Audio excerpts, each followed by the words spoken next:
Hi everybody, in the next few videos I'm going to show you the full proof of the strong low Flash numbers. I start with yet another simple calculus lemma that we need along the way.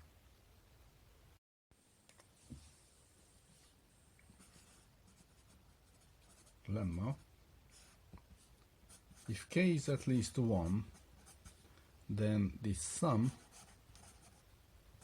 from k to infinity of 1 over n squared is less than or equal to 2 over k. That's my calculus lemma. It's not very surprising because the integral of 1 over x squared is essentially 1 over x. But let's make this precise in the discrete setting. The proof starts with a picture, and I'm going to prove k at least 2 first. So here is k, and then k plus 1, and k plus 2, k plus 3, and so on and so on. And then let me look at the sum. So I'm going to interpret this sum as height of columns, areas under some columns. Okay, so of course the function I'm looking at is the function 1 over, well, let's do 1 over n squared. Okay, so that's the function 1 over n squared. And I'm looking at these columns on the left of the graph, in this sense, which you see on the picture. So I'm always going to go up to the height of 1 over n squared, and I'm always going to look at the left column from that, of base 1, the left column of base 1, starting from that height. If I look at the height of this column, this is 1 over k squared, this is 1 over k plus 1 squared, 1 over k plus 2 squared, and so on and so on. And I keep going, I never stop with this. And I want to look at the total area of these columns. So I want to look at all of the area of these columns combined.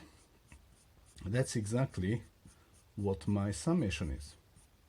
So all these areas is this sum.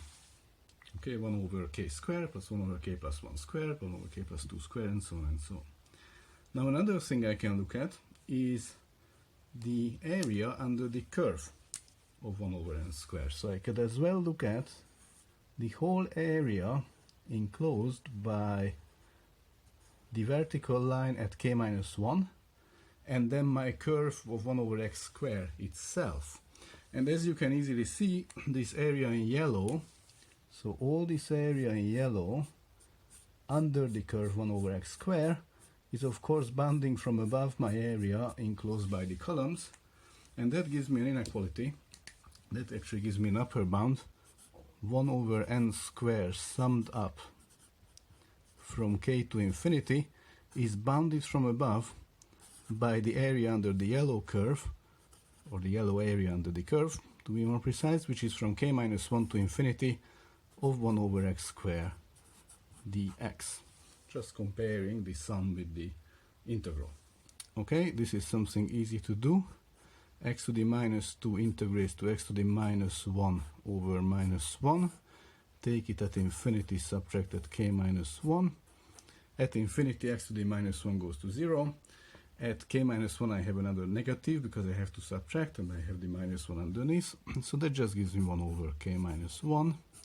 And a simple fact is that whenever k is at least 2, then this is smaller than or equal than 2 over k, just to make life a bit simpler. I could probably use 1 over k minus 1 as well. So this is how you do it for k at least 2. What if k is not at least 2? What if k is 1? For k equals to 1, if you do it for a sum from 1 to infinity, 1 over n squared, that is going to be the sum from 2 to infinity, 1 over n squared, plus the first term, which is 1. This thing here, for k at least 2, already I have my bound 2 over k, so that gives me 2 over k, which is 2 over 2, plus 1, that's 2. And when k equals to 1, the right hand side is 2, which is exactly what I need. So it works for k equals to 1 as well.